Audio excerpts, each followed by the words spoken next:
Nacional das Bases Empresariais é uma entidade empresarial, não corporativa, formada por empreendedores de todos os portes e ramos de atividade econômica que lutam pelo fortalecimento da democracia e da cidadania.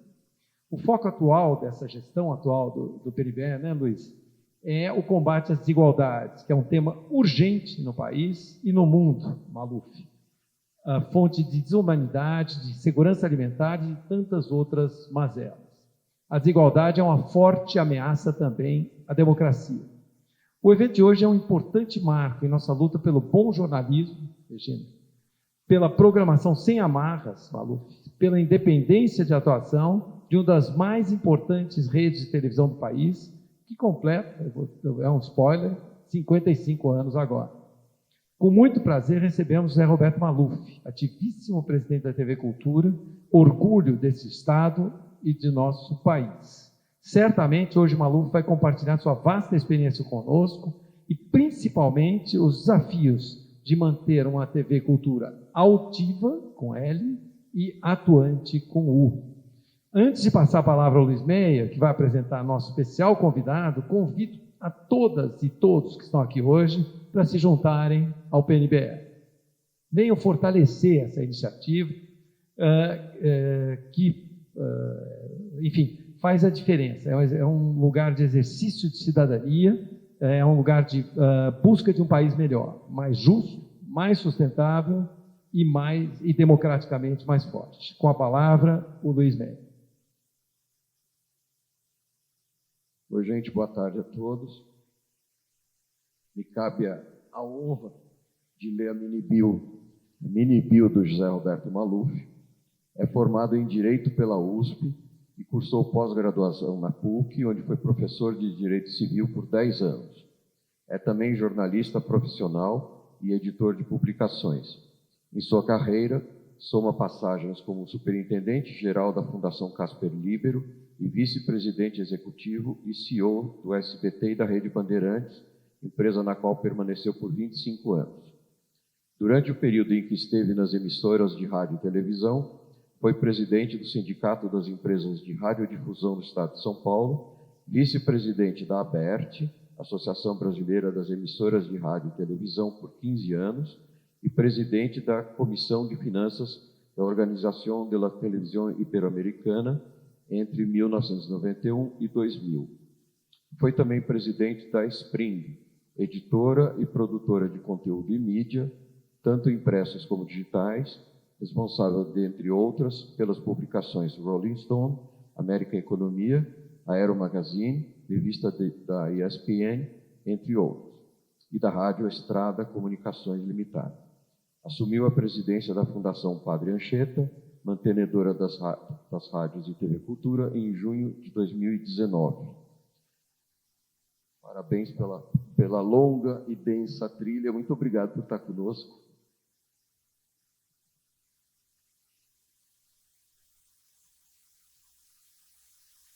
Bom dia a todos. Bom dia a todos.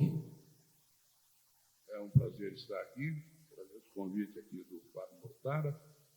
Cumprimento também o Luiz Meia, o Mário Ernesto Humber, o Franklin Cooper, a Regina Bucco, que estão aqui na mesa, meus dois colegas de faculdade, queridos amigos, Márcio Valente e Wilson Moerdal, que tenho a alegria de tê-lo trabalhando conosco hoje na TV Cultura. Trabalhando, modo de dizer, nós exploramos ele. E quero cumprimentar a todos os senhores e dizer que é uma alegria estar aqui. Como diz na abertura de suas palavras o vice-presidente da República, Dr. Geraldo Alckmin, o discurso deve ser curto e bom. E se for curto, não precisa ser bom. Então, vamos lá. Será curto e espero que seja razoável. Essa diretoria, como foi dito aqui pelo Luiz Meia, assumiu em 2019 a Fundação Padre Anchieta. Foi eleita pelo Conselho Curador, de 39 presentes, teve 36 votos, e em 2022 foi reeleita pela unanimidade dos presentes. Tinha 41 conselheiros, tivemos 41 votos. Agora espero, no próximo eleição, ter um voto aqui do meu vizinho da direita. De verdade, eu não sei o que vai acontecer, porque essa nova eleição será em 2025. Nessa oportunidade, em 2025, não só a diretoria executiva terá que se reeleger ou ser eleita outra diretoria executiva, assim como o presidente do Conselho Curador, que hoje é o Fábio Magalhães, com quem a atual diretoria se dá muito bem, temos trabalhado juntos e, vamos dizer assim, de forma muito afinada, o que permite o que dizem que é um bom trabalho que a gente realiza na Fundação Padre Anchieta. A Fundação Padre Anchieta nasceu em 1967, mais ou menos, e foi ser implantada de verdade em 15 de junho de 69, estando hoje, portanto, alguns dias depois do aniversário de 55 anos. Nós, quando assumimos, trouxemos só profissionais de rádio e televisão. Era só a possibilidade, só poderia trabalhar conosco quem não tivesse filiado a partido. A gente não queria politizar a administração da Fundação e que já tivesse trabalhado em rádio e televisão. Então, o diretor de engenharia montou o Projac da Rede Globo, a diretora de RH trabalhou na Globo e no SBT, o diretor jurídico foi da Bandeirantes e do SBT, a diretora de produção foi SBT, Produtores Independentes, Bandeirantes, o diretor de programação passou por 3, 4, 5 emissoras, enfim, só gente que estava entendendo o que nós estamos conversando entre nós. Era possível trabalhar dessa maneira, só dessa maneira. Hoje eu fico me perguntando se aquela pergunta que eu recebo toda hora tem alguma possibilidade de acontecer. Qual é o futuro da televisão aberta? A televisão aberta vai acabar? E eu digo exatamente o contrário. A televisão aberta tem o seu lugar e terá sempre o seu lugar diante do público brasileiro e internacional. Ela é gratuita, ela traz bons programas, ela cobre diretamente o jornalismo de onde quer que esteja, ao contrário da TV por assinatura, que depois de ter 19 milhões de assinantes, hoje tem 9 milhões de assinantes. E a tendência é terminar ou diminuir. E o que vai substituir essas coisas todas? O streaming, que deverá ter cada dia mais sucesso na televisão, e a televisão aberta. Vejam o seguinte, em São Paulo, 70% das famílias não acessam a internet, ou quando acessam a internet é para o pai, através de um celular, falar com o seu emprego, com o seu trabalho, é a mãe falar com as amigas, e o filho não ter acesso às redes de internet, nem para estudar, nem para se divertir, porque só tem um ou outro aparelho dentro de casa. 70% das crianças de São Paulo assistem a programação infantil da TV Cultura, porque nenhuma outra rede de televisão, as chamadas comerciais, tem mais programação comercial infantil. E por quê? Porque a programação infantil, ela, na planta ou na torta publicitária, ela representa a publicidade para a programação infantil não mais do que 1,5% ou 2%. Então, é importante essa missão social que a cultura faz. Tem muito prejuízo com a programação durante o dia, que começa às 7 da manhã, vai às 6 da tarde, com o intervalo de um jornal na hora do almoço. Sim, é muito importante que ela continue a ter essa, vamos dizer assim, falta de publicidade, o que dá prejuízo na programação, mas que atende àquela criança da família menos favorecida e que é importante para nós cobrirmos essa criança, dela ter informação, ela tem brinquedo, ela tem educação, ela aprende números, ela aprende letras, ela aprende palavras. O quintal da cultura está aí para isso. Assim como esteve, nesses 55 anos, programas que foram muito importantes. Castelo Rá-Tim-Bum, estamos reeditando um pedacinho às sextas-feiras, às 7 da noite. agora, com a inteligência artificial, foram completamente restaurados, coloridos, e estão com a tela 16:9, que é a High Definition, e não mais a 3:4, como ele foi produzido. Então, essa inteligência artificial está trazendo uma novidade muito grande na televisão brasileira. E ela vai mudar muito a televisão brasileira. Eu queria mostrar um pouquinho do 3.0, que é a nova televisão que vem por aí. Eu estou falando do passado, mas quero falar logo do futuro. A televisão 3.0 já existe. É uma produção de conteúdo e que está mudando o conteúdo. Essa mudança abrupta, ou como dizem alguns, abrupta, na forma como o público consome o conteúdo. Ou seja, ele pode ter a programação que ele quiser, na hora que ele quiser. Essa programação 3.0, ela faz o seguinte: a pessoa pode gravar, ela pode pegar de vários lugares, ela pode trazer a programação que ela tem vontade de ver naquele momento. Vai ser uma revolução na televisão aberta, assim como foi a passagem da TV analógica para digital. Então, essa geração Z, que os senhores estão cansados de saber quem são, não gasta mais de 15% vendo melhores momentos. Ele não quer ver o futebol, ele não quer ver o basquete, ele não quer ver o jornalismo. Ele quer ver rapidamente o que é mais importante. E é isso que a televisão 3.0 também vai poder fazer para ele. Pode passar. Ela é interativa, ela está muito pequeno ali, não dá para eu mostrar, nem ler o que está escrito naqueles quadradinhos todos lá. Mas ela é interativa, ela está no ecossistema 3D, ela faz com que tenha uma imagem extraordinariamente linda, bonita, de cinema, e ela tem um som que é imersivo. Ela vai mudar completamente a experiência de ver televisão aberta. Pode passar.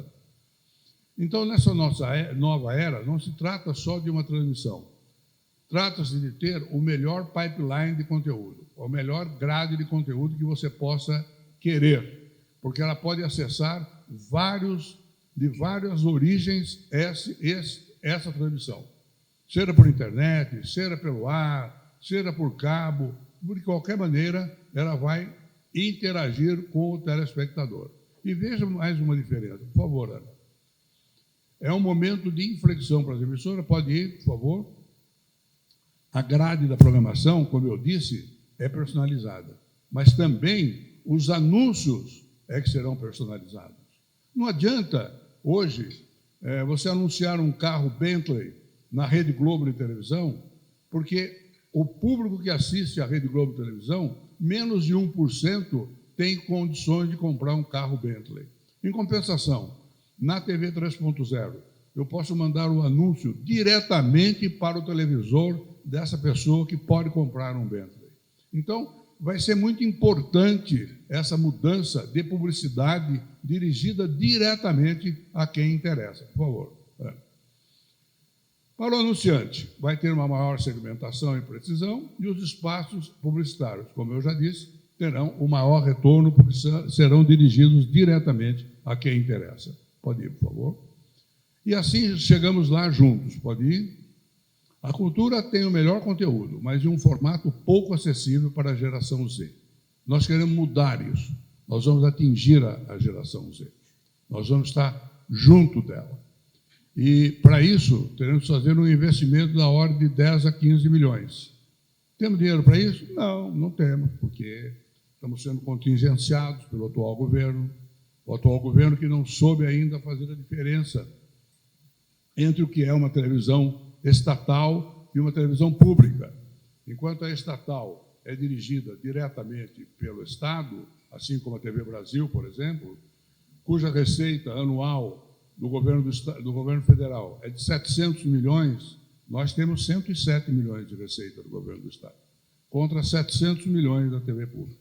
Mesmo assim, na semana que vem, na terça-feira, assinaremos contrato de mais 7 estações de televisão que vêm da TV Brasil, que não querem mais ficar com a TV estatal. Eles querem uma TV pública, aquela TV que é dirigida pela sociedade civil, e que está dirigida ao público em geral e não está a serviço de nenhum governo. Essa é a TV Cultura. A TV Cultura é uma televisão independente, é uma televisão imparcial e é uma televisão plural. Nós ouvimos a esquerda, a direita, o centro, quem quer que seja. Nos nossos programas, nós transmitimos para as minorias, nós transmitimos para a LGBT, para os negros, para os índios. Nós temos todo o Brasil dentro da TV Cultura. Não é por acaso que, quando nós chegamos, em 2019, a TV Cultura cobria mais ou menos metade do Brasil. Hoje, nós estamos nas 26 capitais, nos 26 estados, transmitimos no Distrito Federal, estamos abrindo uma emissora no Rio de Janeiro, em conjunto com outra fundação, e, de qualquer maneira, nós cobrimos 100% do território nacional, porque onde não chega o sinal pelo ar, chega o sinal via satélite, através da banda C e através da banda KU, além das operadoras, as Sky, as NET, as Vivo e etc., onde a TV Cultura está em todas elas, em todo o país. Pode passar, por favor. A curadoria de conteúdo como valor agregado, ou seja, é importante que haja essa estratégia inicial de um catálogo elevado para... não leio mais daqui. Para que seja rapidamente absorvido por toda a população. E nós vamos, cada vez mais, então, dirigir-nos para aquele telespectador, para aquela pessoa que quer o nosso programa, através de diversas maneiras. Pode passar. Este senhor que está aí, o Antônio Fagundes, ele foi o Dom João VI da nossa série Independências. Essa série foi produzida por nós para comemorar os 200 anos da independência do Brasil. E ela foi feita por Luiz Fernando Carvalho como diretor, teve atores do nível do Daniel de Oliveira, já falei do Antônio Fagundes, Ilana Kaplan, enfim, você estava lá. Mais de 180 atores foram convidados para fazer uma ponta, um pedaço, enfim, participar dessa novela que foi produzida aqui na Vila Leopoldina. Você estava lá também? Estava lá. Então, a gente estava lá. Aqui na Vila Leopoldina, que tem um estúdio que foi alugado por nós, que não cabia nos nossos 9 estúdios lá na Água Branca. Pode passar. Agora, eu queria passar isso para frente, não faz diferença. Mais uma. Aqui sim, do físico para o virtual.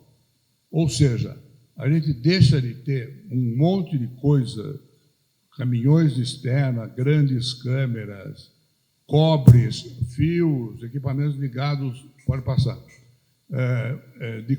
de cobre para o cloud, né? Ou seja, veja o que nós temos hoje na nossa central técnica, à esquerda, lá na Água Branca. E à direita diz o seguinte: vamos tirar tudo quanto é cabo, fio, etc., e passar para a nuvem. Nós vamos transmitir através da nuvem. E com isso, não mais perto está dando puff. Mas então, vai lá. Assim deu, mas está dando puff. Vamos lá. Então, vamos para a nuvem. E com a nuvem, a gente vai gastar menos dinheiro, vai ser uma imagem muito melhor, e nós vamos chegar muito mais distante nos espaços que nós queremos cobrir. Era isso que eu tinha para dizer do 3.0. Agora, está bem assim, obrigado. Agora, quero dizer o seguinte: estamos prestes a comemorar, estamos comemorando, na verdade, 55 anos. Nós escolhemos algumas coisas diferentes para comemorar os 55 anos. O concerto que nós vamos fazer no Teatro Municipal, agora em setembro, será com a Orquestra Sinfônica de Heliópolis, comandada por Isaac Karabchev. Achamos que não era o caso de trazer a Sinfônica de São Paulo, nem a OSESP, nem nada disso. A nossa cara é de mostrar o novo, o diferente, o educativo, o cultural. Esse, aliás, é o tripé da Fundação. Cultura, educação e informação. Dá trabalho, a informação dá muito trabalho. Ele não é sempre bem entendido, Mas, de qualquer maneira, é este o caminho que nós seguimos. Conversamos com o Edilson Venturelli, no Instituto Bacarelli, que cuida da Orquestra de Heliópolis, e ele gentilmente se propôs a fazer conosco esse concerto, que será agora em setembro no Teatro Municipal. Nós lançamos anteontem um livro sobre JK, o reinventor do Brasil. Hi, मैं हूं सना. Desculpe, obrigado. Já vai, Ana. E nós faremos uma exposição dos 55 anos no Solar Fábio Prado, onde era o Museu da Casa Brasileira, que a Secretaria da Cultura rescindiu o convênio conosco. É ali na Faria Lima, os senhores devem saber onde fica.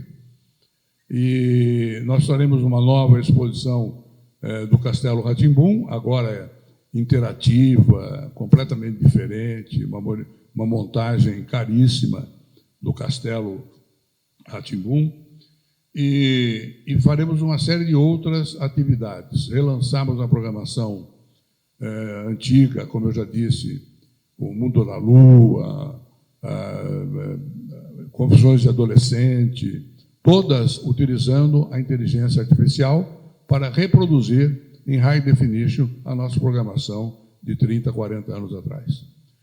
E mais, nós vamos no segundo semestre, não fizemos agora no primeiro, porque o contingenciamento, que eu já disse, que sofremos do governo do Estado, o contingenciamento é em relação ao custeio. Por exemplo, o que é o custeio na Fundação Aparecido? É a luz, que não temos dinheiro para pagar, a água, o telefone. Então, tira da programação para poder pagar o custo normal daquelas coisas que nós temos que pagar para poder sobreviver, para estar no ar, para existir. E tem uma série interessantíssima sobre a vinda. Todo mundo acha que São Paulo é italiana, é japonesa, é árabe, prima. Não. São Paulo é nordestina. É a maior cidade nordestina do país. E é essa série que nós vamos lançar esse ano.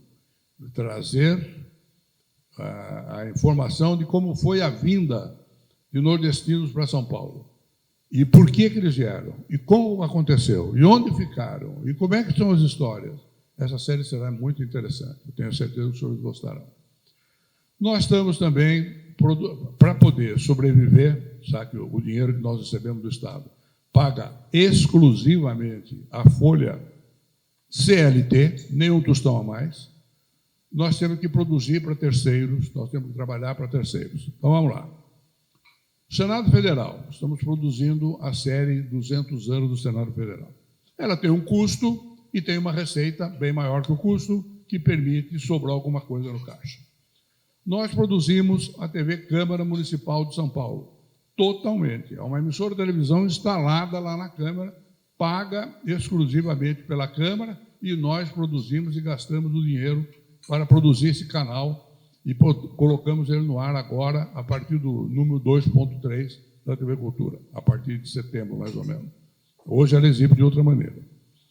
Nós temos a TV Univesp, Universidade Virtual do Estado de São Paulo.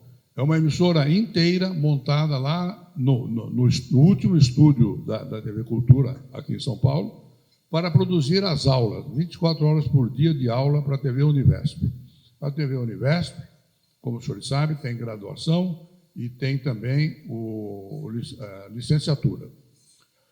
Os cursos de licenciatura, não sei o que vão acontecer, porque o governo agora baixou uma norma dizendo que eles têm que ser metade presenciais e a outra metade virtual. Com isso, talvez já acabe os cursos de licenciatura, mas manteremos o contrato e manteremos as aulas do curso de graduação. Hoje são 65 mil alunos que são atingidos pela TV Cultura nesse canal exclusivo da Univesp. Nós ainda produzimos um canal de televisão para a Prefeitura de Santos, que é exibido pela nossa afiliada TV Cultura Litoral. 24 horas por dia de educação em Santos.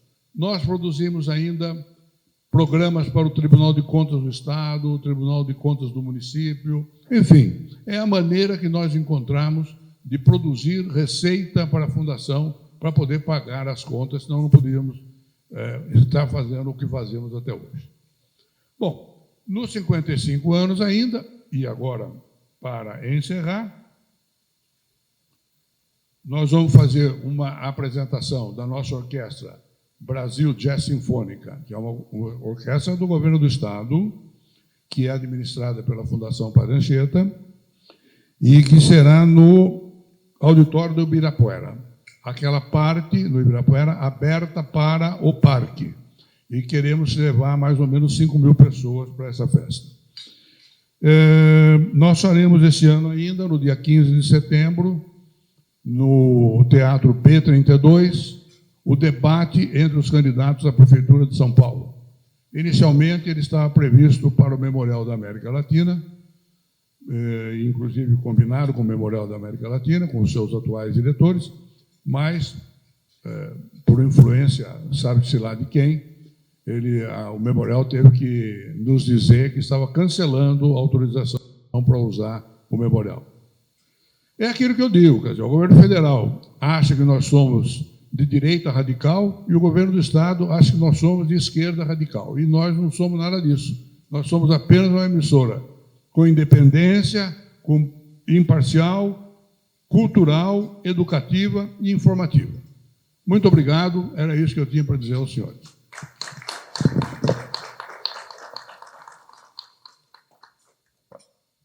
Excelente, Maluf, eu acho que é fantástico, né? Essa sua fala, essa sua experiência, esse espectro imenso, né, de atuação da TV Cultura. Então, a palavra já está aberta aos que quiserem perguntar. Eu vou abrir com uma pergunta, para variar. Bom, você falou se quiser, eu faço uma pergunta bem comprida para você poder pegar alguma. Tá bom. Então, você falou, bem-vindos, Heloísa, Geraldo. Você falou de contingenciamento, né? Você falou de diferença brutal da TV Brasil com 700 milhões e a nossa TV Cultura com 100 e poucos milhões. Queria que você contasse um pouquinho mais desse desafio que vocês têm, né? Quer dizer, em manter a independência e também conseguir uma independência financeira o mais rápido possível. E como esse grupo que está aqui, que conhece muito e conhece muita gente, pode também atuar e ajudar nesse debate, nessa questão. Ele quer que eu fale as coisas que não pode falar, não? Tá certo? Eles querem que eu diga o que eu não posso dizer, então não digo, mas vamos lá. O contingenciamento foi no nosso orçamento de custeio no valor de 12.900.000 neste ano, mais o não recebimento dos aluguéis, se é que assim pode chamar, que era um convênio que tínhamos nós com a Secretaria da Cultura para abrigar o Museu da Casa Brasileira ali no Solar Fábio Prado, que é um imóvel de propriedade da Fundação, doado pela senhora Renata Crespi Prado. Na época, ela era viúva do ex-prefeito Fábio Prado. Eles moraram naquele casarão e, quando ele faleceu, ela doou para o governo Sodré, que era o governador de então, o imóvel para ser destinado à Fundação Padre Anchieta. E ali a Fundação Padre Anchieta utilizar para fins da própria rádio e televisão ou para qualquer show, cultura, o que bem entendesse nessa área, digamos assim, mais elevada do conhecimento para o povo paulista. O museu, logo depois, foi instalado lá pelo governo do Estado, o Museu da Casa Brasileira, e ficou lá 50 anos, sem nunca ter pago nada para a Fundação. E de uns anos para cá, uma OS vinha tomando conta desse museu e desse imóvel e tendo receitas de festas, eventos corporativos, enfim, qualquer coisa que pudesse fazer lá, além da receita de ingresso, estacionamento, como é que chama? Restaurante, etc. Bom, Quando terminou o prazo de 50 anos, o governador de então, João Dória, me solicitou, olha, Zé, vamos fazer um novo comodato de 50 anos. Eu falei, bom, nem por cima do meu cadáver, né? Não dá para fazer. Aí, ele falou, bom, então você fica com o museu, pelo menos você cuida do museu, que eu não tenho para onde mandar. Tudo bem. E o museu ia ficar lá, assinamos um convênio com a Secretaria da Cultura, e esse convênio foi rescindido no ano passado, em 2023, em abril de 2023. Nós recebemos o que tínhamos para receber do governo do Estado em 22, não recebemos nada de 23 e nada até hoje, porque até hoje não tiraram o museu totalmente de lá. Ainda tem muitas peças no porão do imóvel. Esse dinheiro deve dar mais ou menos hoje uns 8, 10 milhões. O que isso quer dizer? Que mais 13, nós estamos falando de 23 milhões a menos no caixa da Fundação. Esse foi o contingenciamento. Há uma solicitação nossa, aliás, várias solicitações nossas, para que haja o descontingenciamento. Mas a gente não sabe o que vai acontecer. Ontem, iríamos conversar com o deputado Guto Zacarias, que foi quem pediu uma CPI contra a Fundação. Essa CPI não tem motivo claro, mas ali houve uma... Então, não sei como dizer essas coisas sem dizer, mas eu diria que foi uma má informação vinda de onde veio, da assessoria do governador. Eu acredito que essa CPI não prospere, porque as 5 que tinham que andar esse ano já estão em andamento, essa seria a 6ª e não tem espaço para ela por enquanto. Eu marquei ontem com ele para conversar, mas pela 3ª vez ele desmarcou. Aliás, na nossa reunião do Conselho, eu disse isso, você estava presente. Ontem também tinha uma outra reunião com o líder do governo, o deputado Jorge Wilson, e ele também desmarcou. Então, eu estou no aguardo de ser recebido ou de conversar com essa gente para ver, porque isso é que vem atrapalhando um pouco as negociações com o governo do Estado. Negócio de CPI, sem motivo. Eu já disse até que vou processar quem fica acusando falsamente qualquer coisa contra nós.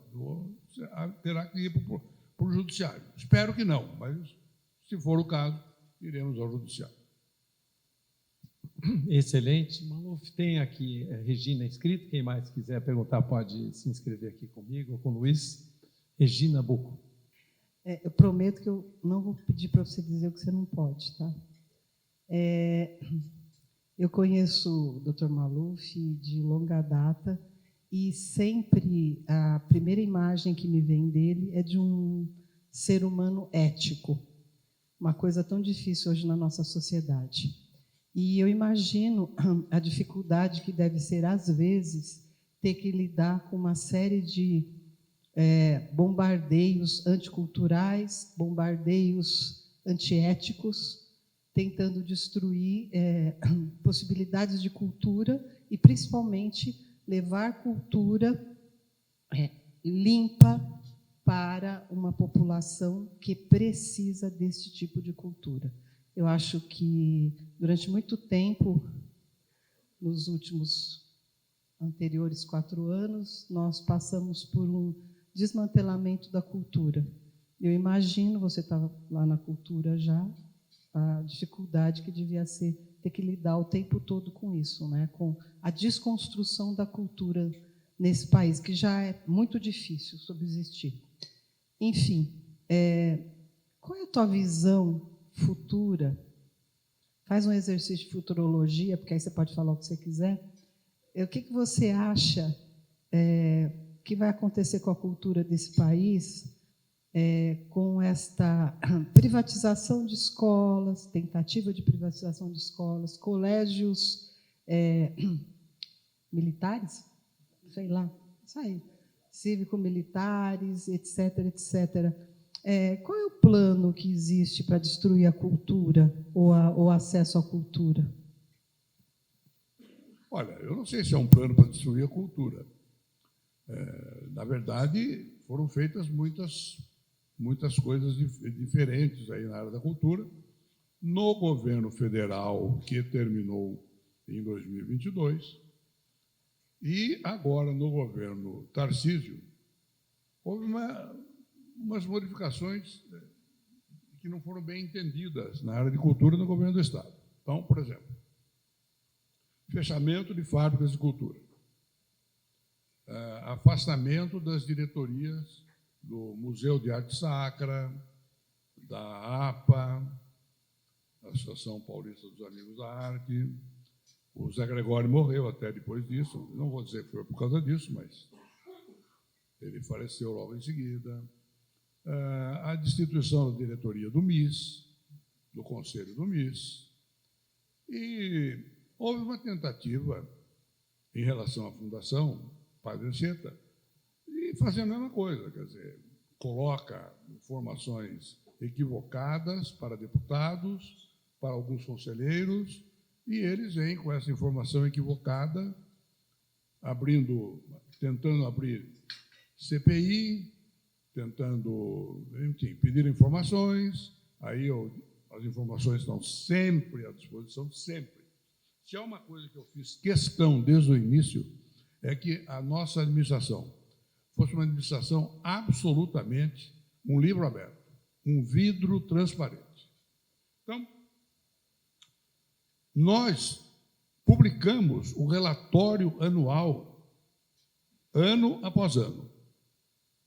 Acabou de sair agora o de 23. Ele demora um pouco, porque tem toda a montagem, tem que ter a aprovação, ou melhor, a auditoria que é externa nossa, que às vezes demora. No nosso caso é da PricewaterhouseCoopers. E há uns 15 dias, mais ou menos, recebi o impresso final desse relatório de 2023. Mandei para cada um dos deputados, mandei para cada um dos secretários. Eu não tenho o que esconder na Fundação, de forma nenhuma. Quem quiser informação, tem uma sala lá à disposição, qualquer do povo pode ir lá pedir informação. Financeira, administrativa, técnica, talento, administração, enfim, o que for. Programação, produção, não há o que esconder na Fundação Padre Anchieta. Eu fiz questão de que isso acontecesse. Eu faço questão de que a minha vida lá dentro seja uma missão. Eu estou lá por uma missão, por uma coisa que eu acredito, que é colocar uma TV pública, uma rádio pública e a outra rádio também pública a serviço do povo, a serviço da sociedade civil. É por isso que eu estou lá. Ok. Próximo inscrito é Zé Mauro e depois o Otávio. Então, e depois Mário Ernesto. Desculpe, Mário, não tive. Vocês vão ceder a preferência para o Mário Ernesto, então. Eu participei da Fundação Padre Anchieta durante 6 anos como membro do Conselho e secretário da mesa do Conselho. O Conselho da Fundação é um conselho independente. Ele é formado por algumas entidades públicas, alguns representantes de secretarias e outras entidades públicas, e por entidades da iniciativa privada. A Fiesp faz parte, o PNB atualmente faz parte também, há várias entidades. Isso confere um grau de independência ao Conselho. Mas, ao longo do tempo, nesses 6 anos que eu estive lá e nos anos seguintes, que eu acompanhei mais de perto, é comum a pressão do governo, é bastante comum a pressão do governo para ter o comando da TV Cultura, né? Porque sabe que a TV Cultura é importante, então querem ter o comando sobre a TV, especialmente sobre o jornal. O resto, eles não ligam tanto, mas o jornal e alguns programas culturais que têm mais influência é muito importante e é preciso resistir a essa pressão. é um papel que cabe ao Conselho ter. Até hoje isso tem acontecido, né? O Conselho tem dado força à presidência. Então, eu vejo que o nosso palestrante não vai comer mesmo, então eu vou fazer a pergunta. É o seguinte, é uma única vez na vida assisti todos os programas da TV Cultura, desde o início até o fim, durante uma semana. De modo que eu hoje não faço mais isso, mas eu tinha uma pergunta que pode ser redundante, né? Porque como eu não vejo todos os programas, pode ser redundante. Eu sinto falta na TV Cultura, na TV em geral no Brasil, de informações sobre nossos vizinhos. A gente tem muita informação sobre a China, sobre os Estados Unidos, sobre a Europa, etc., e pouca informação sobre a Colômbia, o Peru, o Equador, a América Central, Caribe, etc. Eu acho que seria muito interessante que a gente tivesse mais informações sobre os nossos vizinhos, e também sobre a África, né? Mas particularmente sobre nossos vizinhos. Nós estamos aqui com parede com a Argentina, parede com a Colômbia, com a Venezuela, com o Equador, etc. E normalmente esse pessoal aparece apenas no noticiário quando tem uma notícia ruim. Então eu pergunto ao presidente se nós não poderíamos ter um programa dedicado à América Latina. Claro, pode sim. Bom, nesse momento nós estamos com Bolívia no ar, né? Faz uns 2 dias, mais ou menos, nós estamos com Bolívia no ar, fazendo de tudo de lá. Quando acontece algum fato importante na América Latina, nós transmitimos. Milei é um personagem importante no nosso jornalismo. Cada pataquada que ele lança, nós corremos atrás. Tem coisas engraçadíssimas do Milei, né? Eu nunca vou esquecer na campanha, quando ele disse que a Argentina ia deixar de ter relações comerciais com os países comunistas. China, Rússia, Brasil, isso não é possível. Então, essas coisas nós também vamos colocando. Nós não temos realmente correspondentes nesses lugares. Nós temos na Europa, temos nos Estados Unidos, e nós temos as agências de notícias que nos trazem as informações de lá.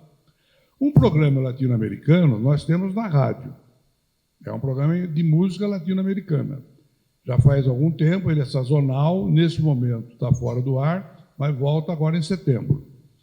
E é possível fazer latino-americano música, mas eu tenho até uma notícia interessante. Há um grupo querendo que eu faça, que eu coloque no ar, melhor dito, produções de novelas latino-americanas, especialmente do México, da Venezuela e da Argentina. Então, estamos em conversa. Não sei se é a cara da cultura, acho até que não é, mas é latino-americana, todavia, e está em discussão. Ok? Próximos a perguntar, José Mauro. Está do lado de lá, Aninha, por favor. Zé, conta um pouquinho do que você andou fazendo por aí nos últimos 15 anos, para todo mundo saber, que é muito legal. Obrigado, Fábio. Eu quero primeiro agradecer ao convite, é a primeira vez que eu venho, é um privilégio. Fiz questão de vir e ainda encontrei com a Joyce para ver Maluf falar que não somos contemporâneos, mas é também meu colega de Largo São Francisco, né? Então eu sou um calouro temporão, nem tanto. O Fábio pede para eu falar, na verdade, da trajetória na gestão pública, né? Eu acho que o que você se refere é a virada cultural, né? Eu fui diretor da virada cultural durante os 11 primeiros anos, né, da gestão do Serra, depois Kassab, depois com o Haddad também.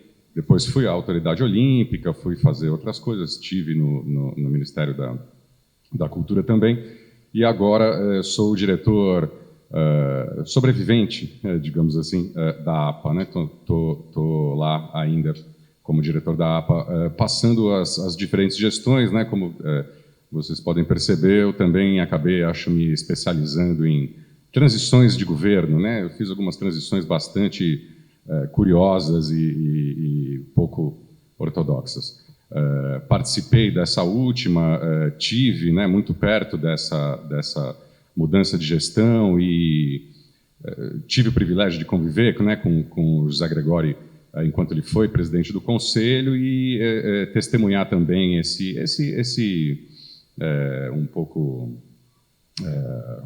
esse desgosto, talvez, né, que ele teve ali ao cabo bem no finalzinho, né? Ele ficou bastante chateado mesmo quando deixou a presidência do Conselho, né? E a minha pergunta vai um pouco também nesse sentido, né, dos diferentes regimes de gestão, né, que a gente tem na cultura hoje. Eu acho que a gente tem modelos que vão deixando o exercício de programação e de curadoria, né, e da atividade finalística cada vez mais refém, né, da atividade meio, né, cada vez mais dependente, de advogados, de serviços jurídicos, de contadores e etc. E a gente percebe que gerir a atividade custa muito mais caro do que a atividade em si, né? A gente tem diferentes modelos, né? A fundação, o regime de OS e etc. Em alguns lugares isso até acumulado, né? No caso do Teatro Municipal, que é uma hidra, né, de 3 cabeças, né? Porque tem a administração direta, tem a OS, tem a fundação, não hierarquizadas ali dentro, tomando conta da mesma agenda, né? Uma coisa, na prática, muito, muito difícil, né? Eu experimentei, eu não sei, na administração direta eu tinha a impressão assim, de que o volante era mais durinho, assim, mas dava para dirigir, né?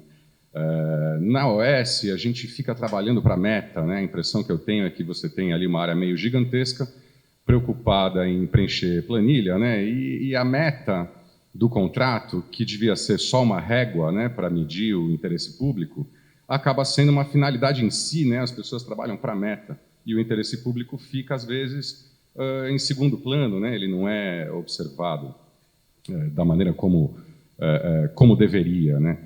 Então, a minha pergunta é nesse sentido, quer dizer, a gente tem hoje, especialmente no estado de São Paulo, né, essa terceirização, a secretaria foi emagrecendo, né, inclusive na sua capacidade de formulação, né, isso também foi sendo terceirizado. Existe especialmente na difusão, né, que é a missão lá da nossa organização, um municipalismo, né, quer dizer, um atendimento muito franco, né, aos municípios, e num contexto que acaba redundando numa certa crise estética, talvez, né, daquilo que a gente tem, às vezes, de fazer em termos de ampliação de repertório, né, abrir novos olhares, né, no atendimento que a gente faz ao Estado de São Paulo. E a minha pergunta é essa, quer dizer, você acredita nessa terceirização, quer dizer, o regime de OS, principalmente, ele é efetivo, ele é de fato mais eficiente, ou falta, ou talvez a administração direta tenha se esvaziado demais? Olha, eu acredito que esse modelo de OS, de centralização, seja um caminho, teoricamente, que deveria ser seguido.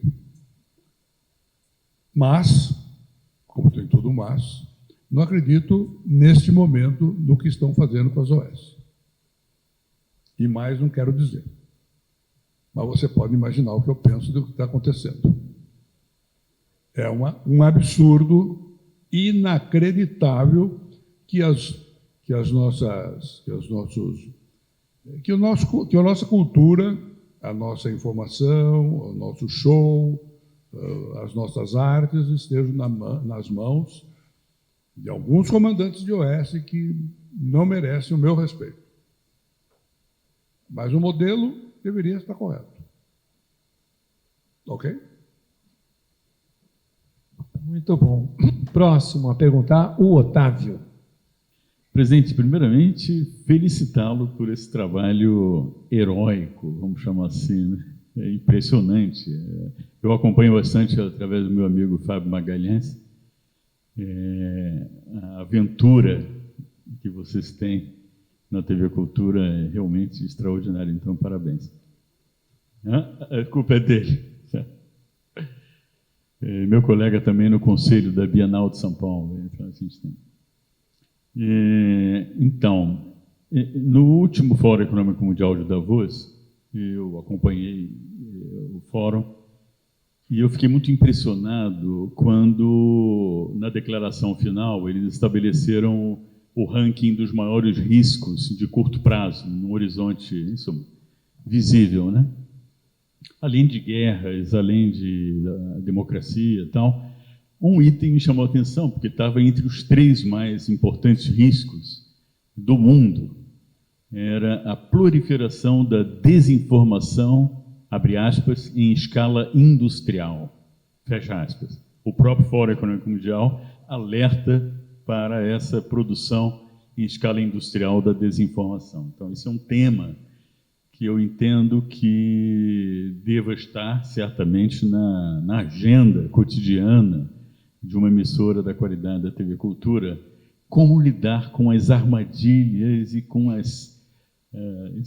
os caminhos que acabam, talvez, levando algum risco de desinformação ao público. Isso é E a segunda pergunta, ela é complementar a essa.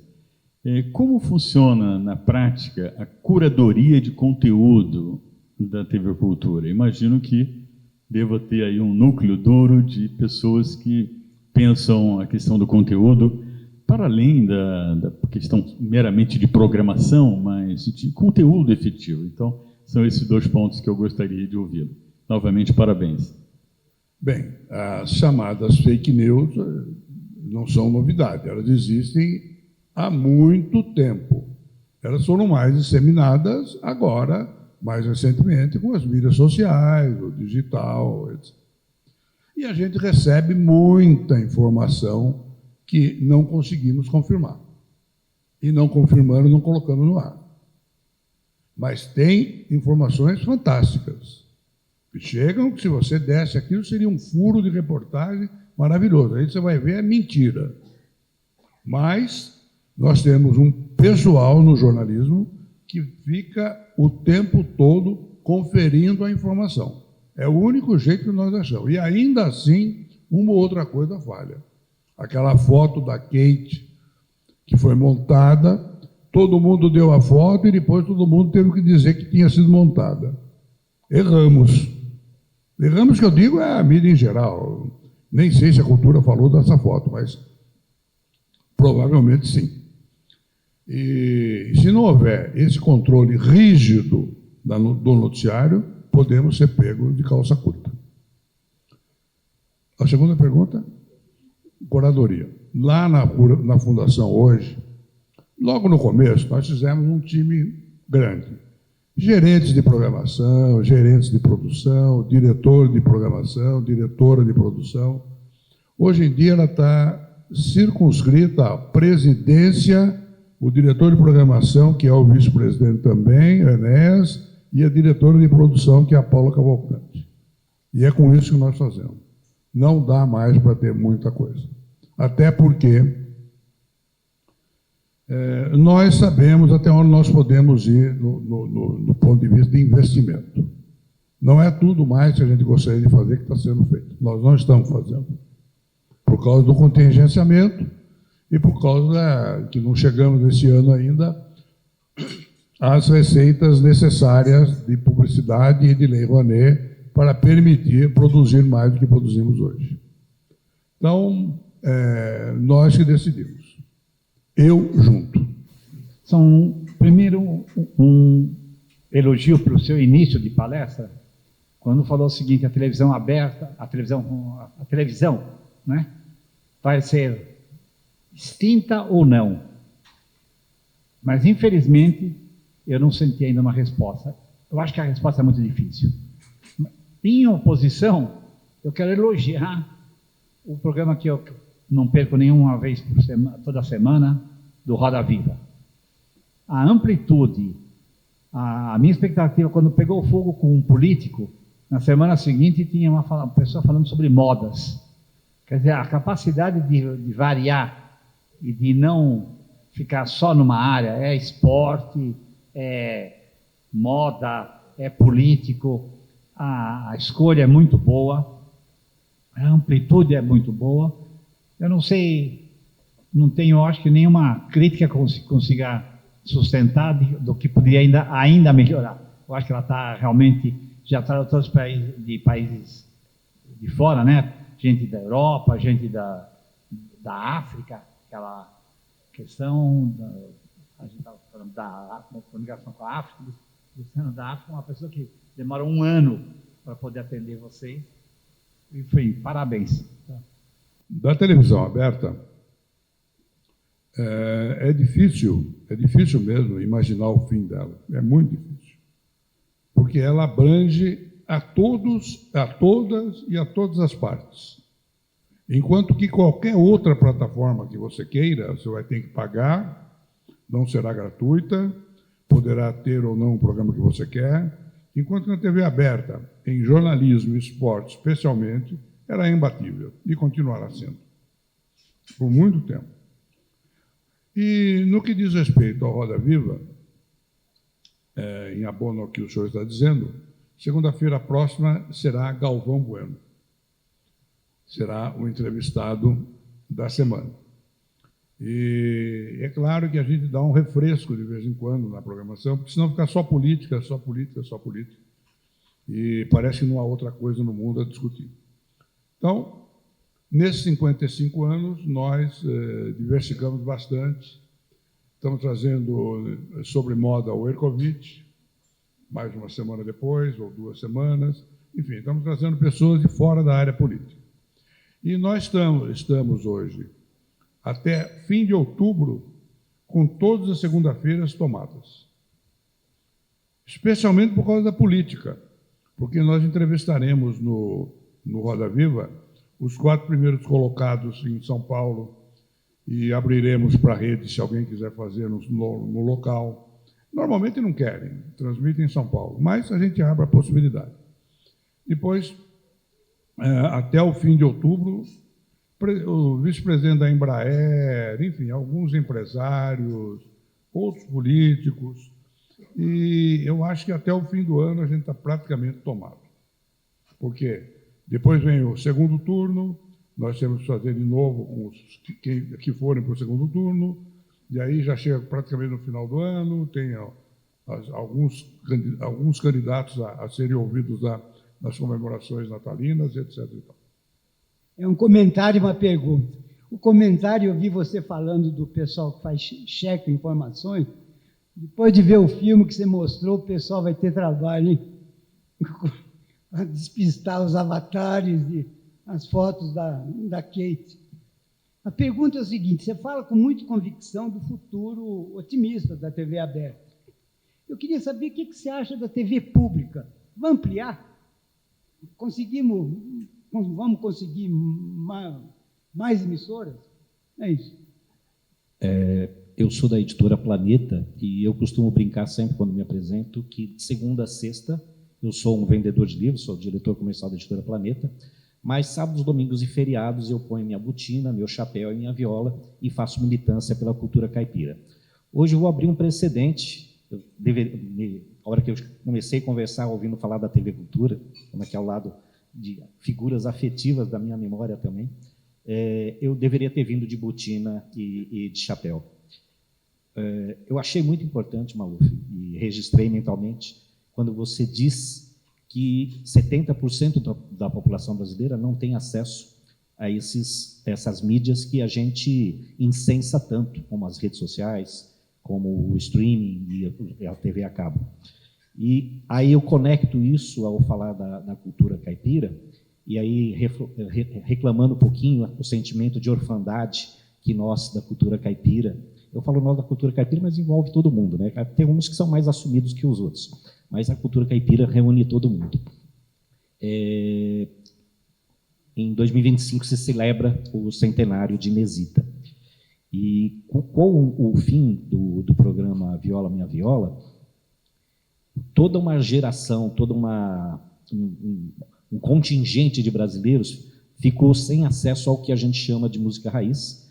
É importante que a gente separe, né, o que é o sertanejo, que está aí, comercial, e a música raiz.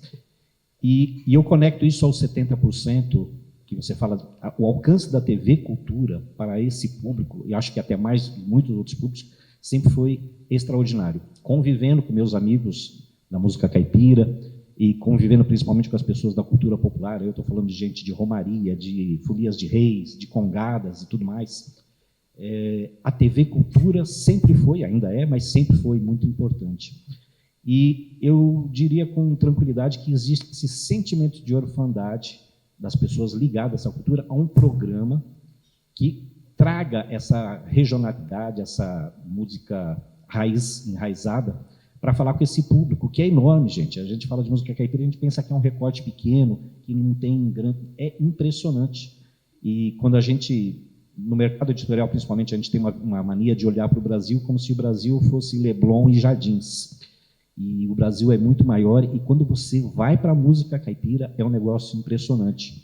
Então, até ligo aí essa minha pergunta, dizendo, temos possibilidade, sei que hoje já tem o Balaio, que é um programa muito bom, mas ele é um programa quase sofisticado. Tem uma questão que, para a música caipira, tinha aquela coisa mais amassando o pé no chão, aquela coisa da Inesita, raiz, falta uma coisa... Ele é lindo e maravilhoso, mas ainda não pega o público raiz. E acho que é uma tremenda oportunidade para receitas publicitárias e torcendo para que isso ganhe visibilidade, especialmente em 2025, com o centenário da Inesita.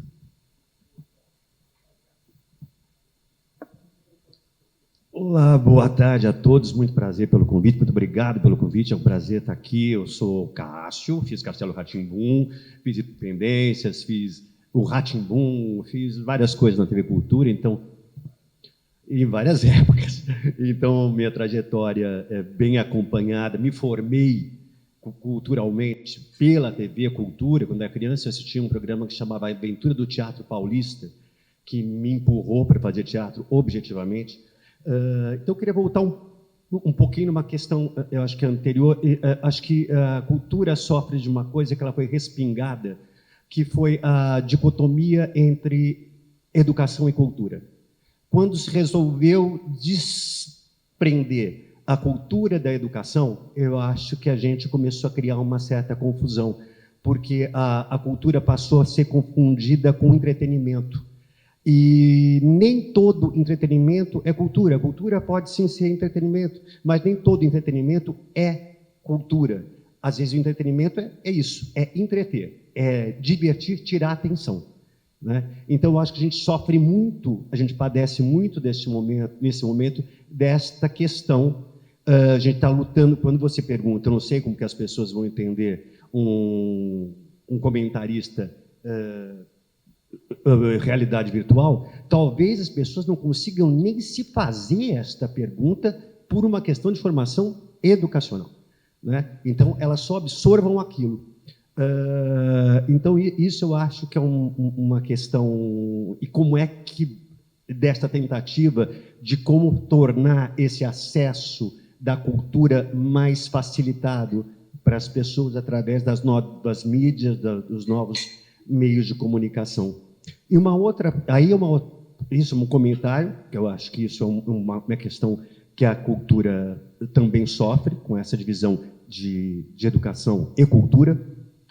E uma pergunta como projetos independentes que já possam estar munidos de verba consigam um acesso mais imediato a uma produção junto à TV Cultura, desde que se trate de um conteúdo educacional ou cultural.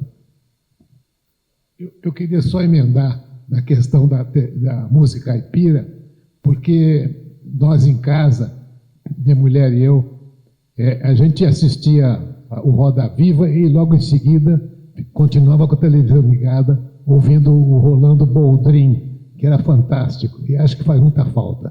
Não sei se é possível achar um outro Rolando Boldrin, mas era a música caipira de raiz.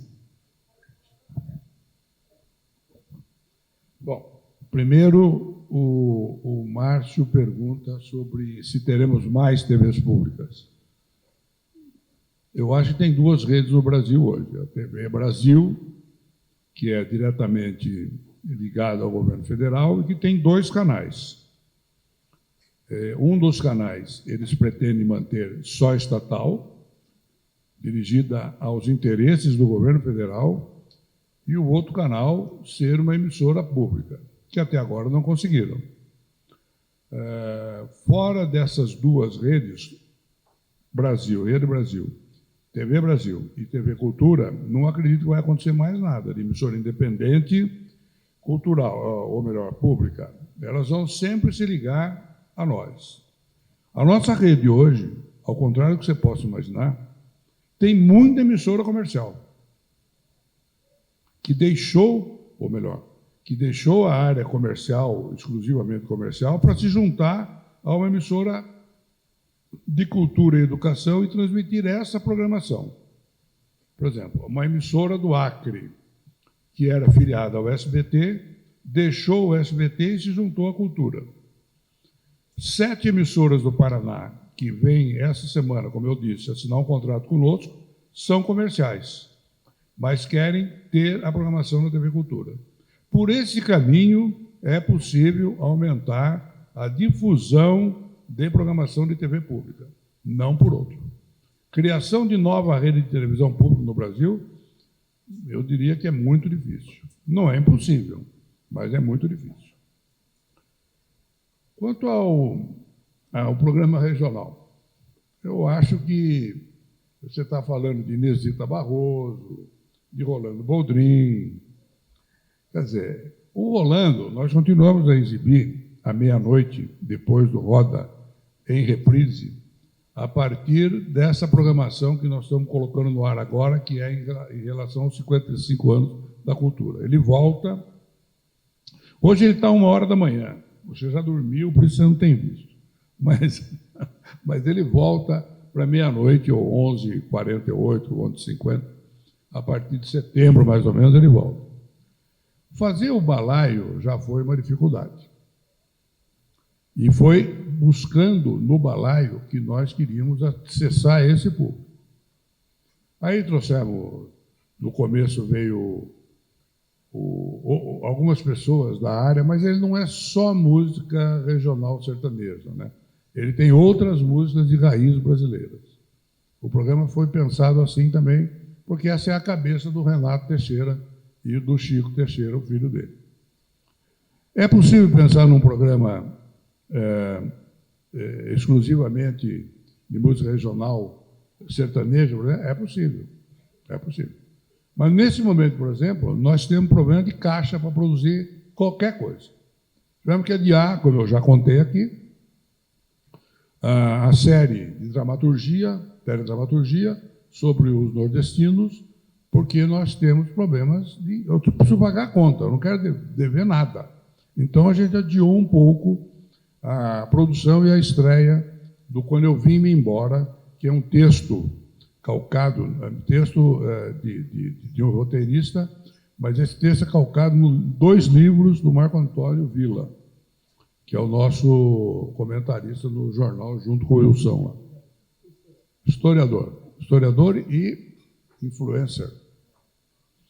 E é realmente uma coisa extraordinária. Eu gostei muito do roteiro. O roteiro é diferente, atual, bem feito, e eu acho que vai ser um grande sucesso. Mas aguardo o momento oportuno. E, por último, quem perguntou dos projetos? O Cássio. É possível. Se tivermos projetos independentes educacionais, ele passa pelo crivo do conteúdo. E passando pelo crivo do conteúdo, está no ar. Tendo receita, ou melhor, tendo dinheiro ouvindo a conversa, é mais fácil. Não, mas é possível. Nós não temos nada contra...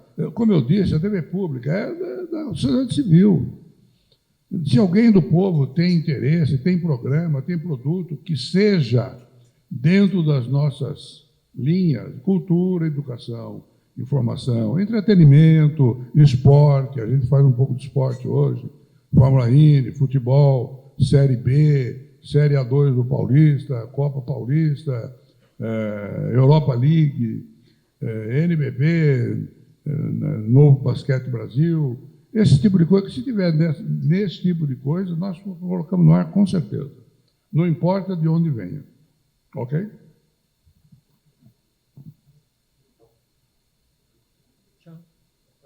Eu queria passar, para encerrar, se o senhor me permitir. Antes de você passar, então... da senhora cônsul da Hungria.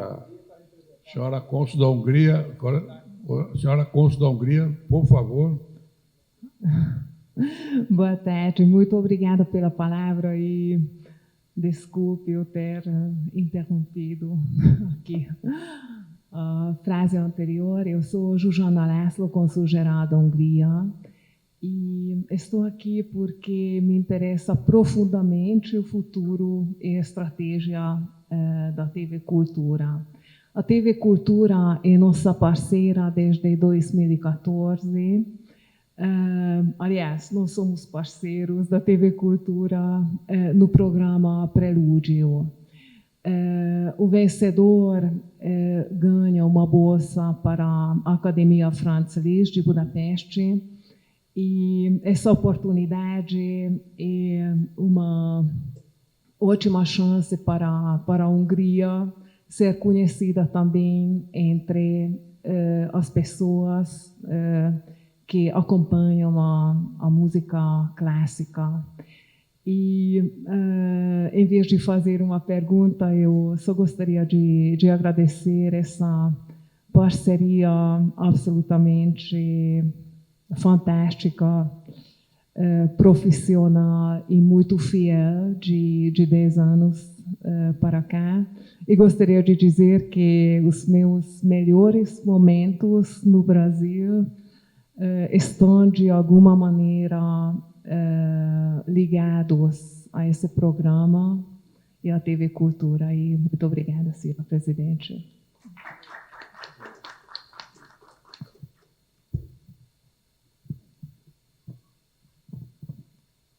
Senhora cônsul-geral, muito obrigado pelas suas palavras. Sabe que é uma honra tê-la aqui e é sempre uma alegria estarmos juntos nesse projeto do Prelúdio. Para quem não conhece o Prelúdio, nós tivemos 160 inscrições no ano passado de músicos e cantores de ópera que se inscreveram, músicos clássicos, que se inscreveram para participar dessa disputa renhida que é o Prelúdio. São escolhidos são escolhidos 16 músicos. Todos mandam um vídeo, são escolhidos 16. Desses 16, nós fazemos várias eliminatórias, vão sendo escolhidos 2 por eliminatória, depois vai depurando, até os últimos 4 que se apresentam na final, ao vivo. No ano passado foi na Sala São Paulo. Este ano provavelmente não será na Sala São Paulo, pelas restrições que a Fundação vem recebendo da Secretaria da Cultura, mas será igualmente importante. E o Consulado da Hungria tem sido um parceiro inacreditável. Eles promovem a ida do ganhador para a Hungria, onde estuda durante um ano no conservatório, como disse a senhora Zsuzsanna, Franz Schubert, e depois, a maioria deles fica pela Europa, contratado por grandes orquestras, e o Brasil consegue chegar ao mundo através da nossa querida Zsuzsanna. Muito obrigado.